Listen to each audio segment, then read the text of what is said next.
Hello साथियों, नमस्ते। स्वागत है आपका अपने यूट्यूब चैनल एजुकेशन विद अनुज के साथ।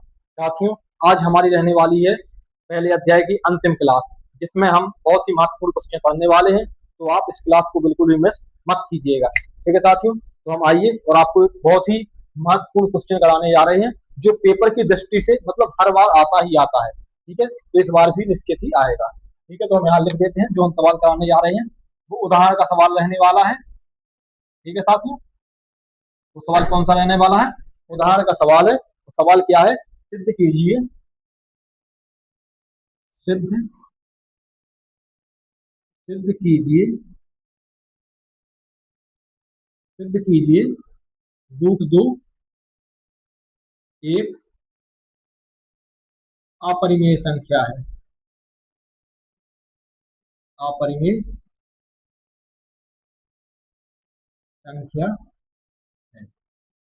इसको सिद्ध करना है साथियों हमें। तो आइए, हम आपको पहले ही बता चुके हैं, हमें जो सिद्ध करना होता है हम जस्ट उसके अपोजिट मान लेते हैं, और यहाँ पर हम वही मान के चलेंगे। तो यहाँ पर हम जैसे ही सॉल्व करेंगे, जो ये सवाल रहने वाला है, ये बहुत ही ज्यादा इंपॉर्टेंट सवाल है, ठीक है साथियों। इसको आप बिल्कुल ही मिस मत कीजिएगा, बहुत ही अच्छे से इसको पढ़िएगा। हम आपको बहुत ही अच्छे से समझाएंगे, और यह पेपर में आने वाला ही सवाल है। हम वही सवाल आपको करा रहे हैं जो पेपर में आता ही आता है, इस बार भी आएगा, ये हम बिल्कुल दावे के साथ कह सकते हैं। तो यहाँ पर माना माना रूट टू एक परिमेय संख्या है, ठीक है साथियों। माना रूट टू एक परिमेय संख्या है। जब यह परिमेय संख्या है तो हम इसे ए बटे बी के रूप में भी लिख सकते हैं।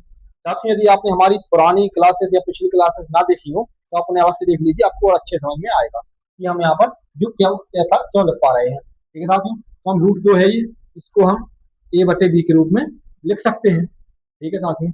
और जहां पर क्या होता है, जहां ए व बी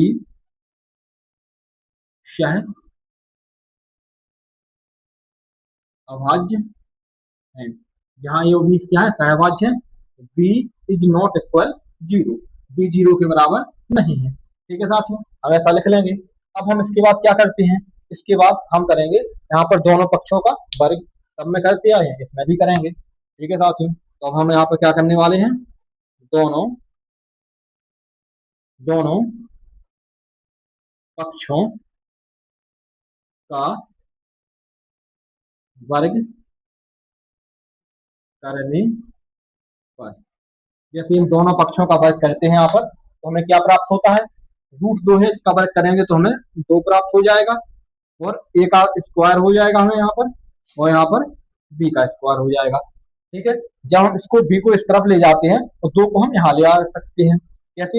यहाँ पर आ जाएगा टू बी स्क्वायर बराबर ए स्क्वायर, अगली बार में आ जाएगा बी स्क्वायर बराबर ए स्क्वायर अपॉन टू। यहाँ पर मैंने इस पक्षांतर करके इसको पहले यहाँ ले गए, इस दो को हम इसके नीचे आ गए। जब यहाँ से गया तो इसके साथ गुणा में जाएगा, क्योंकि यहाँ पर एक भाग में था। और जब ये दो यहाँ पर आएगा तो इसके साथ गुणा में है, तो यहाँ पर भाग में आ जाएगा। साथियों, हमें पता है कि यह जो दो है, जो ए स्क्वायर को विभाजित करता है, यानी कि ए स्क्वायर दो से विभाजित है। हम यहाँ पर लिख लेंगे, क्योंकि ए स्क्वायर दो, सॉरी, मैंने यहाँ पर नंबर में लिखना था, मैंने वैसा लिख दिया, अंकों में लिख दिया हमने। ए स्क्वायर दो से विभाजित है, ठीक है साथियों। ए स्क्वायर दो से विभाजित है, ठीक है साथियों, ठीक है। तो ए भी क्या होगा? दो से विभाजित होगा, ठीक है। तो ए भी दो से दो से विभाजित, ए भी दो से विभाजित होगा। हमने ऐसी एक प्रमेय मैं आपको बताया है, ठीक है साथियों। एक प्रमेय ऐसा कहती है कि यदि किसी संख्या का स्क्वायर जिस संख्या से विभाजित होता है, वह संख्या भी उस संख्या से विभाजित हो जाती है। तो ये स्क्वायर जब दो से विभाजित है तो ये भी दो से विभाजित होगा, ठीक है साथियों। इसके आगे हम यहाँ कंटिन्यू करते हैं,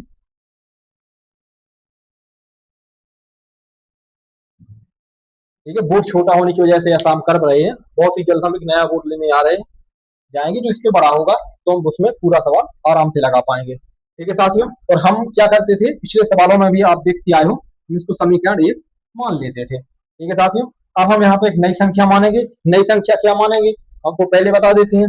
जो यहाँ पर ए स्क्वायर दिया होता है, हम इसी को एट यहाँ पर मान लेते हैं। अब हम यहाँ पर लिखेंगे पुनः माना, पुनः मान के हम कोई काम देखो करते हैं। अब हम यहाँ पर लिख देते हैं पुनः माना। पुनः हम क्या मानते हैं, पुनः हम मानते हैं जो यहाँ पर ए दिया गया होता है वही ए को, ए बराबर, ए बराबर, और जो यहाँ पर एक कोई एक नई संख्या मानते हैं और उसको क्या मानते हैं, सी। लेकिन सी किसके साथ मानते हैं, इस दो के साथ। ठीक है साथियों, ऐसा क्यों, यदि हम यहाँ पर तीन दिया होता था तो हम तीन के साथ मानते थे, दो दिया है तो हम इसको दो के साथ मानेंगे। ठीक है साथियों, तो ये बराबर क्या हो जाएगा, हम ऐसा मानते हैं कि ये बराबर टू सी हो जाएगा। ठीक है, हम इससे लिखते हैं, मार्कर काम नहीं कर रहा है, ये बराबर टू सी। ठीक है साथियों, क्या हो गया, ए बराबर टू सी। तो जो हमने ए का मान यहाँ माना है इसी को हम समीकरण एक में रख देंगे। ठीक है साथियों, समझ पा रहे हैं ना आप, हम पिछले वीडियो में ऐसे सवाल कई लगा चुके हैं। तो साथियों, यदि आपको थोड़ा सा कम समझ में आ रहा हो तो आप हमारे पिछले वीडियो जरूर देख लें, वहां पर आपको बिल्कुल ही क्लियर हो जाएगा, फिर आपको यह सवाल और ही अच्छे से समझ में आ जाएगा। वैसे तो आपको यहाँ पर समझ में आ ही रहा होगा। जैसे ए बराबर दो सी मानते हैं तो समीकरण एक में यह मान रख देते हैं। हम यहाँ पर लिखते हैं कि ए का मान समीकरण एक में रखने पर, ए का ए का मान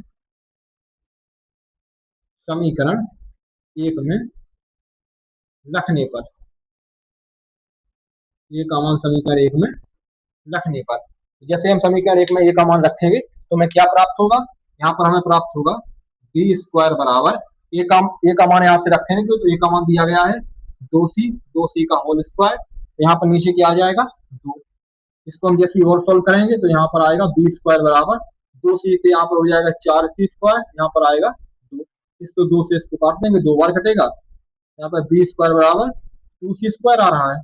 तो जैसे टू सी स्क्वायर आ रहा है यहाँ पर टू सी स्क्वायर, हम सी को इसके नीचे ले जाएंगे और बी को यहाँ पर लाएंगे। कैसे, जैसे हम इसको एक बार दो को इसके नीचे लाते हैं तो आपको समझ में आ जाएगा। तो जैसे यहाँ पर बी स्क्वायर अपॉन टू करते हैं बराबर में सी करते हैं, तो यहाँ पर हम देख पा रहे होंगे कि जो दो है वह बी स्क्वायर को विभाजित कर रहा है, यहाँ पर ये ए स्क्वायर को भी दो विभाजित कर रहा था।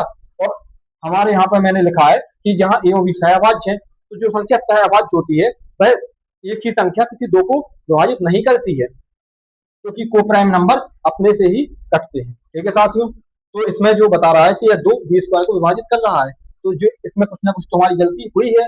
तो गलती क्या हुई है भाई, हमने यहाँ पर गलत मान लिया है। ठीक है साथियों, तो अब हम इसके आगे जो है थोड़ी सी परिभाषा है हमको उसको लिख देंगे। पहले हम यही चीज से हम यहाँ पर भी लिख देते हैं, क्या लिख देते हैं कि चूंकि चूंकि बी स्क्वायर दो से क्या है विभाजित है, बी स्क्वायर दो से बी स्क्वायर दो से विभाजित है, इसलिए बी भी बी भी दो से विभाजित होगा, दो से विभाजित होगा। ठीक है साथियों, तो इसके आगे हम यहाँ कंटिन्यू करते हैं। अब आपको समझ में आ रहा होगा कि जो बी स्क्वायर है वह दो से विभाजित है, इसलिए बी भी दो से विभाजित होगा। तो जब बी दो से विभाजित हो रहा है, ए भी दो से विभाजित हो रहा है, तो यह सहभाज्य नहीं हो सकते हैं। तो हम यहाँ कह रहे हैं कि यह सहभाज्य है, तो हमारी कुछ ना कुछ गलती हुई है। गलती क्या हुई हमसे कि मैंने यह गलत मान लिया है। यहाँ पर अब हमें प्रूफ दे सकते हैं इनको। ठीक है, तो इसके आगे अब हम यहाँ कंटिन्यू करते हैं। कंटिन्यू क्या कहते हैं कि यहाँ विरोधाभास उत्पन्न हो रहा है और यह हमारी गलत अवधारणा के कारण हुआ है। यहाँ विरोधाभास, यहाँ क्या हो रहा है, विरोधाभास उत्पन्न हो रहा है। क्यों हो रहा है, क्योंकि हमने कल्पना की थी जो वो असत्य है। हमारी कल्पना हमारी कल्पना असत्य है, अतः इसके आगे हम ब्लैक पेन से लिख देते हैं, आपको समझ में आएगा। अतः रूट 2 एक अपरिमेय संख्या है। ठीक है साथियों, यह हमारा प्रूव हो गया है कि रूट 2 एक अपरिमेय संख्या, यह हमने प्रूव करके यहाँ पर दिखा दिया है। और यह सवाल बहुत ही ज्यादा मोस्ट है पेपर की वजह से, बोर्ड एग्जाम में यह सवाल पूछा ही पूछा जाता है सब ध्यान से। तो साथियों, आप इसको एक बार समझ में नहीं आया हो दोबारा देख लीजिए, या फिर आप हमारी पिछली वीडियोज को देख लीजिए, उनमें हमने आपको और ही अच्छी तरह से ऐसे ही सवाल करवाए हैं, आपको उनसे बहुत अच्छे समझ में आ जाएगा, और फिर यह सवाल भी आपको समझ में आ जाएगा। हम एक बार और बता देते हैं, सबसे पहले जो संख्या दी होती है हम उसको जस्ट अपोजिट मान लेते हैं। यहाँ पर अपरिमेय सिद्ध करना था, हमने परिमेय मान लिया। जब परिमेय होता है तो उसे ए बटे बी के रूप में लिख सकते हैं, या ए और बी सहभाज्य है, जो b is not equal zero, b zero के बराबर नहीं है। तो दोनों पक्षों का वर्ग करने पर इसका वर्ग कहते हैं रूट 2 का, तो 2 आता है। किसी भी संख्या में रूट लगाओ, यदि हम उसका वर्ग कर देते हैं तो वह संख्या में वैसी की वैसी मिल जाती है, उसका रूट हट जाता है। इसका भी रूट हट गया, तो यहाँ पर ए का ए स्क्वायर हो जाएगा, बी का बी स्क्वायर हो जाएगा। हम इस बी स्क्वायर को यहाँ पर ले गए हैं, फिर दो को इस तरफ लाए हैं।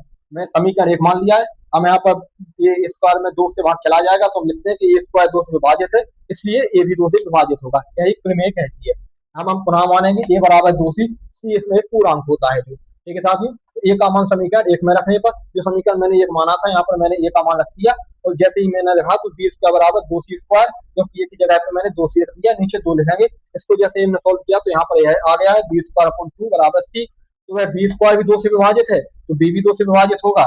अब ये दोनों ही विभाजित हो रहे हैं, तो यह सहभाज्य नहीं हो सकते, तो हम यहाँ पर कह रहे हैं कि यह सहभाज्य है। तो कुछ ना कुछ गलती हुई है, तो गलती हुई है, तो इसलिए हम यहाँ पर लिखते हैं कि यहाँ विरोधाभास उत्पन्न हो रहा है, हमारी कल्पना असत्य है, अतः रूट 2 एक अपरिमेय संख्या है। यह गलती क्या हो रही है कि हमने यहाँ पर गलत मान लिया था। ठीक है साथियों, अब इसके बाद हम जो हमारे अध्याय का अंतिम सवाल और प्रश्नावली का अंतिम सवाल रह रहा है, हम उसको सॉल्व करा देते हैं, और बाकी आप आज का सेशन हमारा यहीं तक रहेगा इस सवाल को सॉल्व करने के बाद।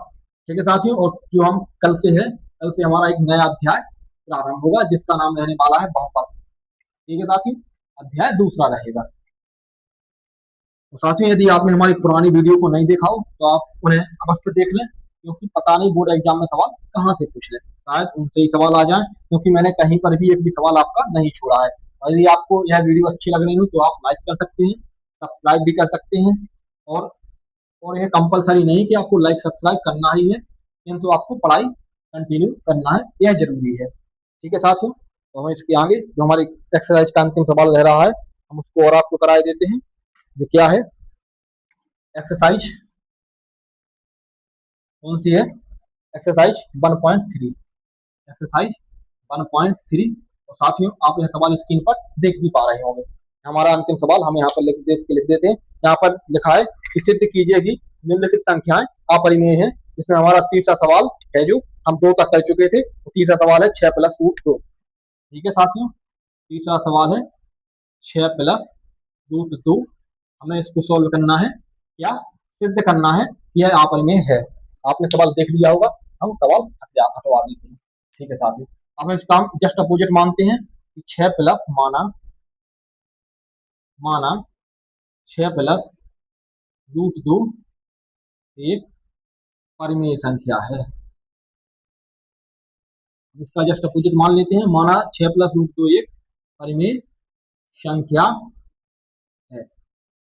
जब यह परिमेय संख्या है तो हम इसको ए बटे बी के रूप में भी लिख सकते हैं, बिल्कुल। तो 6 प्लस रूट 2 बराबर ए बटे बी, जहां ए व बी सहभाज्य है और b is not equal zero, b zero के बराबर नहीं है। ठीक है साथियों, तो हम इसको ऐसा लिख लेंगे।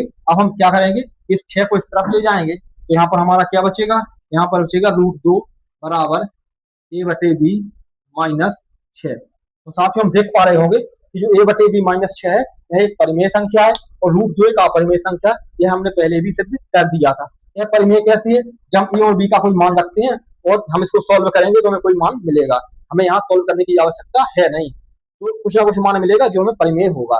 तो यह परिमेय और अपरिमेय, हम पुरानी वीडियो में पहले ही हमें कॉन्सेप्ट के साथ आपको बता चुके थे कि परिमेय और अपरिमेय बराबर नहीं हो सकते हैं। ठीक है साथियों, तो हम यहाँ पर वही लिख देते हैं। हमारा यहाँ पर सवाल समाप्त होता है, बस थोड़ी सी परिभाषा है, तो परिभाषा के बाद आपका यह सवाल भी पूर्ण हो गया है। हमने आपको बहुत ही कम शब्दों में और बहुत ही शॉर्ट विधि से आपको यह सवाल करवाए हैं, जो बेहद ही आसान भाषा में है, और यह ऐसे भी सवाल है कि आपके बोर्ड एग्जाम में आते हैं तो आपके एक भी नंबर नहीं काटे जाएंगे। ऐसा नहीं कि आप यहाँ इतना शॉर्ट लगाओगे तो आपके नंबर काटे जाए, तो ऐसा भी नहीं है। ठीक है साथियों, तो आप हमारे साथ यदि आप पढ़ते हैं तो आपको ऐसे ही बहुत ही शॉर्ट विधि से कई ट्रिकों के माध्यम से हम आपको पूरी ही मैथ बिल्कुल ही जुबान पर करवा देंगे। लेकिन आपको हमारे साथ अंतिम अंतिम समय तक बने रहना है, जो हमारे नवंबर में कुछ खत्म हो जाएगा। ठीक है साथियों, तो अब यहाँ पर हम क्या लिखते हैं कि हम जानते हैं, हम क्या जानते हैं, हम जानते हैं कि √2 क्या, √2 एक क्या है, अपरिमेय संख्या है। हम जानते हैं कि √2 एक अपरिमेय संख्या है। ठीक है साथियों, हम जानते हैं कि √2 एक अपरिमेय संख्या है। तो परिमेय संख्या और अपरिमेय संख्या बराबर नहीं हो सकती। क्या, परिमेय संख्या और अपरिमेय संख्या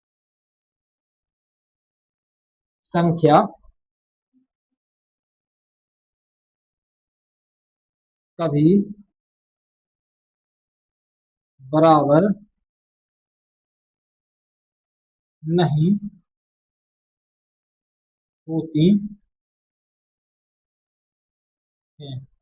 हम जानते हैं कि √2 एक अपरिमेय संख्या है। ठीक है साथियों, हम पहले ही सवाल में आपको करा चुके हैं कि अपरिमेय संख्या है। तो परिमेय संख्या और अपरिमेय संख्या कभी बराबर नहीं होती है। अब आपके मन में डाउट आ रहा होगा कि सर, जैसे सवाल बोर्ड एग्जाम में आता है तो वहां पर √2 का मान दिया ही ना गया हो, आई मीन मेरे कहने का मतलब है कि √2 वाला सवाल आया ही ना हो, यह सवाल आ जाए तो हम फिर कैसे लिखेंगे कि हम जानते हैं, हमने तो वहां पर यह सवाल लगाया ही नहीं है। तो साथियों फिर भी हमें ऐसा ही लिखना है। उसको बोर्ड एग्जामिनर को पता है कि यह पहले ही सॉल्व कर चुके हैं √2 का मान, तो इन्हें पता है और उसे भी पता होता है। इसलिए आप बिल्कुल भी चिंता मत कीजिए, आप ऐसा ही वहां पर लिखिए, चाहे √2 का सवाल वहां पर आए या ना आए। हम जानते हैं कि √2 एक अपरिमेय संख्या है। परिमेय संख्या और अपरिमेय संख्या कभी बराबर नहीं होती है। तो यहाँ विरोधाभास उत्पन्न हो रहा है, यह हमारी गलत अवधारणा के कारण यह हमारी कल्पना असत्य है। ठीक है, क्या हो रहा है, यहाँ विरोधाभास उत्पन्न हो रहा है। इसके आगे हम यहाँ से कंटिन्यू करते हैं। तो यहाँ विरोधाभास,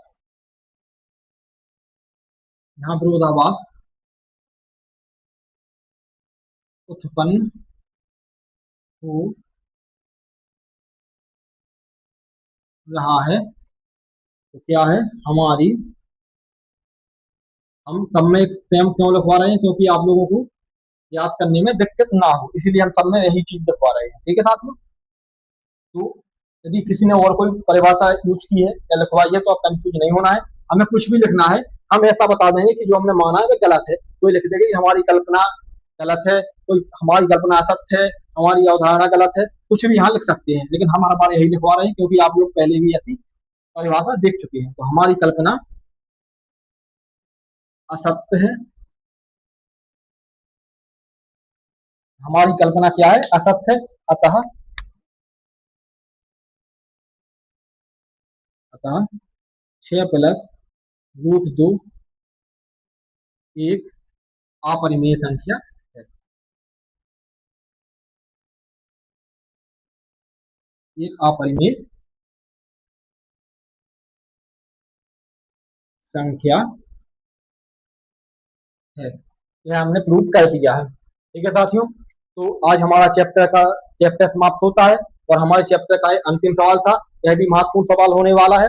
ठीक है साथियों, तो बोर्ड एग्जाम में यह सवाल भी आ सकता है, पिछली बार आया भी है। तो साथियों, अब हम कल से अपना एक नया अध्याय शुरुआत करेंगे। यदि आपको हमारा जो हमारी पढ़ाने का तरीका और यह सेशन पसंद आया हो तो आप लाइक कर दीजिए और सब्सक्राइब भी कर लीजिए यदि आप चाहते हो। ठीक है, लेकिन यह दोनों करना कंपलसरी नहीं है, किंतु आपका पढ़ते रहना हमारे लिए बहुत ही कंपलसरी है, तो अंत तक हमारे साथ बने रहिए। ठीक है साथियों, और हम आपको पहले ही बता चुके हैं, यदि आप हमसे और कोई सब्जेक्ट पढ़ना चाहते हैं तो आप कमेंट कर दीजिए, हम आपको वह सब्जेक्ट भी अवश्य पढ़ाएंगे। ठीक है साथियों, जब तक के लिए जय हिंद।